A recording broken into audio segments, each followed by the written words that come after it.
Halo semuanya, saya Koko Kurniawan. Sekarang kita akan bahas tentang materi sebelum dan setelah testing di JUnit. Oke, kadang kita ingin menjalankan sebuah kode yang sama berulang-ulang ya, sebelum dan setelah eksekusi sebuah unit test function. Nah, hal ini sebenarnya bisa dilakukan secara manual di function unit test-nya. Jadi teman-teman bisa bikin manual. Cuma kan terlalu duplikat ya, terlalu banyak sekali kode-kode duplikat yang kita lakukan karena tiap unit test teman-teman harus ngelakuin hal yang sama contohnya. Nah, untungnya di JUnit itu sejak JUnit versi lama pun sudah support yang namanya before each dan juga after each. Jadi kalau di JUnit yang lama itu menggunakan function secara general harus nama functionnya apa. Tapi enaknya kalau di JUnit yang mulai keempat dan kelima itu cukup menggunakan annotation. Nama annotationnya adalah before each dan after each. Nah, kalau before each ini digunakan untuk menandai sebuah function yang akan dieksekusi sebelum unit test. Jadi sebelum unit testnya dijalankan, before each ini akan dieksekusi. Jadi kalau kita bikin 5 unit test function, before each ini akan dieksekusi sebelum 5-5-nya. Jadi bukan sekali doang ya, tapi enggak. Tiap functionnya itu akan dieksekusi, before each akan dieksekusi. Jadi kalau ada 5 function, dia akan 5 kali dieksekusi. Nah, kalau after each ini digunakan untuk menandai function yang akan dieksekusi setelah unit testnya dijalankan. Jadi kalau unit testnya ada 5, after each pun akan dijalankan sebanyak 5 kali setelah tiap unit test function itu dieksekusi. Ya, jadi ingat kalau ini akan dieksekusi setiap kali test function itu akan dieksekusi. Jadi bukan sekali doang, jadi tiap kali. Jadi tiap kali nemuin function test dia akan dieksekusi before each dan after each-nya. Nah, ini yang paling simpel contohnya, kita mau nge-lock doang. Sebenarnya sih nggak sesimpel ini ya nanti kenyataannya kalau teman-teman bikin unit test. Mungkin teman-teman kayak before-nya itu nyimpen data ke database dulu, habis selesainya teman-teman ngapus datanya di database, seperti itu contohnya. Tapi ini yang paling simpel, kita akan ngelakuin print line print out aja ya. Jadi kita print line before unit test dan di sini after unit test. Kita akan tambahkan di kalkulator test yang sebelumnya sudah kita punya. Kalkulator test di sini teman-teman terserah bikin nama functionnya apa, yang penting returnnya unit. Di sini misalnya before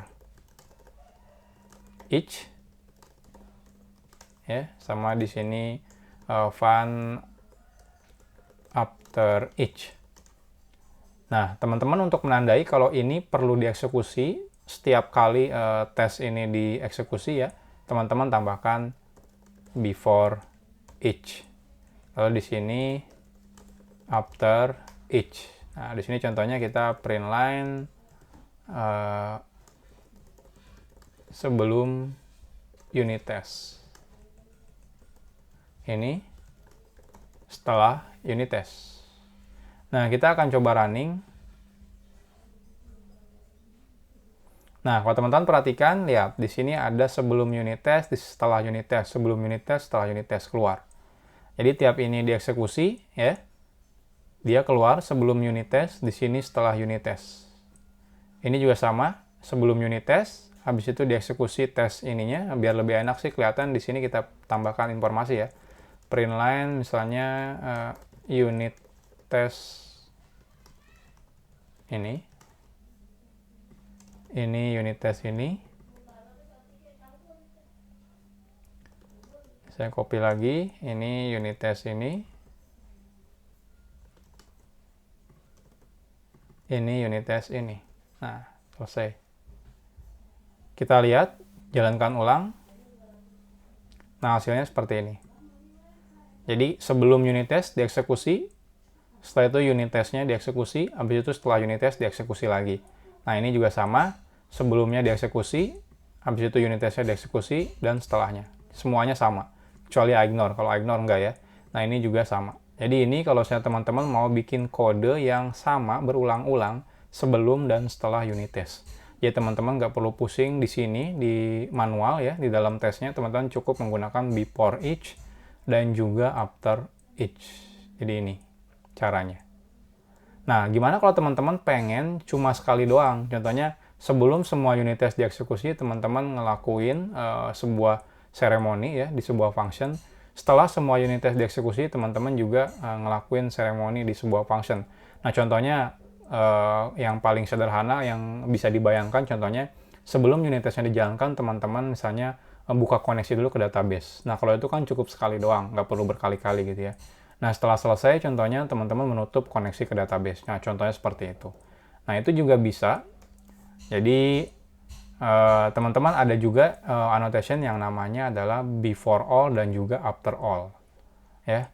Jadi, before each dan after each akan dieksekusi setiap kali function test jalan. Namun, kadang kita ingin melakukan sesuatu sebelum unit test semuanya berjalan dan setelah semuanya selesai berjalan. Nah, ini bisa dilakukan menggunakan annotation yang namanya before all dan juga after all. Nah, namun nggak bisa function biasa kita tambahkan before all dan juga after all. Ada syaratnya. Syaratnya adalah kita perlu membuat static function. Nah, static function itu apa? Static function itu kalau di Kotlin itu namanya adalah object function. Ya, karena kebetulan kan JUnit itu framework untuk Java ya. Jadi kalau di Java itu namanya static function. Tapi kalau di Kotlin itu namanya object function. Jadi cuma object function yang bisa menggunakan before all dan juga after all. Nah, contohnya seperti ini. Jadi kita akan bikin companion object ya. Karena kan untuk membuat sebuah object function kita butuh companion objectnya dulu. Habis itu di sini before all tambahkan JVM static ya untuk mengasih tahu kalau ini akan dikompil menjadi Java static function. Lalu di sini after all juga JVM static. Jadi di sininya teman-teman bisa tambahkan di sini contohnya companion object, lalu di sini fun before all, fun after all. Seperti ini ya.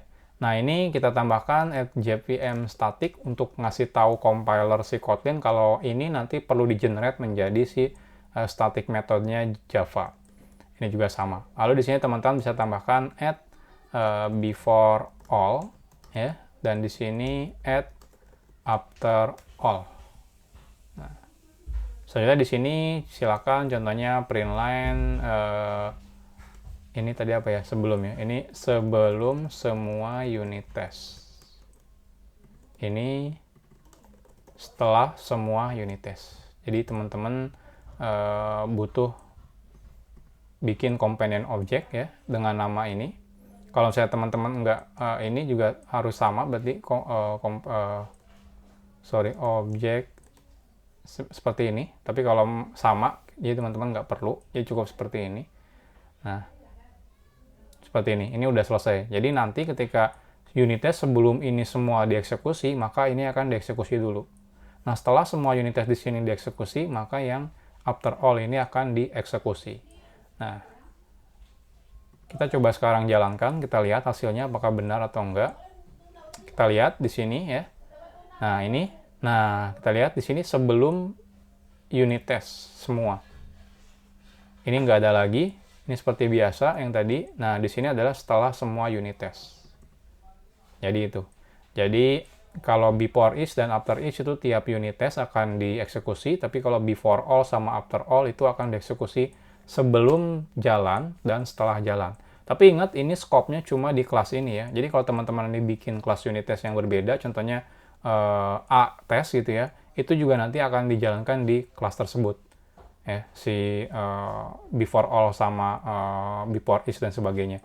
Jadi ini nempelnya di kelas function-nya. Jadi ini itu cuma nempel di kelas function yang sama. Termasuk ini juga nempel di kelas function yang sama. Bukan semua unit test akan mengeksekusi ini, bukan. Tapi ini nempelnya di kelas ini. Jadi kalau teman-teman bikin kelas function yang berbeda, dan ininya tidak ada, ya ini tidak akan dieksekusi. Jadi scope-nya cuma ada di kelas unit test yang sama. Oke, next kita akan bahas tentang cara membatalkan unit test.